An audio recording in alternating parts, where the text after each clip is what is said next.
Hey, what's up, everybody? Oga the Tap in the building. All right, so this is probably gonna be the last conversation I'm gonna have about this Amberay Oga Obinna situation.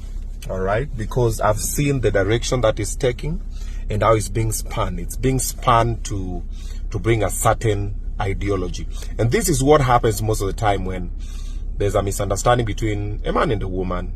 Automatically it will be spun into the man did this, the man did that, and that is how you even got here. How it started, got an interview or the red carpet on my show, and they asked me what happened, and I mentioned something about it, and she responded, and when she responded, she accused me of being disrespectful on set, us being whatever we treated us. I mean, I was like, hey, hold up, we didn't do this, and these are the receipts. First, no, I didn't even put the receipts. I was like, hey, I have receipts. What happened was this.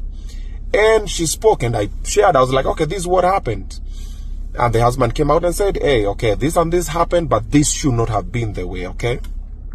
And now I've seen receipts from 2022. That's like 3 years ago. The person that I was 3 years ago is not the person I am now. The knowledge, the wisdom, the experience, the type of person I am now is not the person I was then. However, even the receipts for then, they've shared a part to drive a conversation a certain direction. Because when a friend of mine asked, and I shared with her the screenshot she has, I was like, hey, this guy asked about you from the status. Actually just screenshotted the same when it came to me. Okay, and wants to take you for dinner or lunch, and she was like, I don't do that. I was like, okay, cool. And what did I do next? I told her, oh, you misunderstood this and this and this, and we left that story and we moved into other things. Okay, so it's not people like, hey, this guy is a pimp. No, it's a friend who asked, and I was like, hey, this friend has asked for A, B, C, D, and that story died then. All right, so I had a couple of receipts that I was gonna share yesterday and even today, and then I sat down and just thought about it. And even when Rapudo spoke and said we have utmost respect for each other, and we honestly do, and me being an advocate for mental health, I'm like, sharing these receipts, who are they going to affect? Okay, first they're going to affect her, they're going to affect Rapudo for no reason. Like, he's a family man, and now he's happily married to her, and they're having this beautiful family, and anything that happens to affect your wife, of course it's going to affect you as a man. So what do I choose to do? I choose to keep quiet, okay? For the sake of her, for the sake of Rapudo, and for the sake of myself, all right? Because when things are shared online, people will always take sides. And like I always say, for every story, there are 3 parts. Their version, my version, the truth. And when things are shared online, people who either like me or will see the evidence will go like, yeah, actually, Obinna is innocent or anything.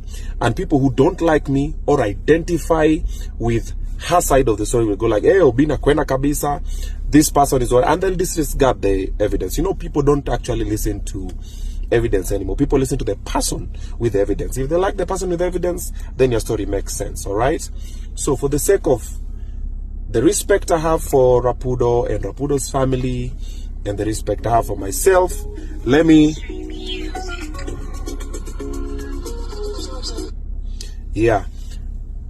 keep quiet, okay? Let me let this go, and like I always say, time always reveals the truth. It will take time, and it will reveal the truth, and we'll deal with that then, okay? However, on the 28th of June, I'm doing the Men's Mental Health Awareness Walk. I invite all of you, man, come through. It's a free event. My mistakes was perfect, and I do hope, I really do hope, that the men who have been watching this thing unfold, you're learning from my mistakes. The ones I've made, the ones I'm still making. Now you're just learning. Sit down and go like, hey, Obinna amefanya hivi, hey, what I mean is fanya hivi. Let me do this, let me do that. Learn. Any mistake I make, learn from it. Okay?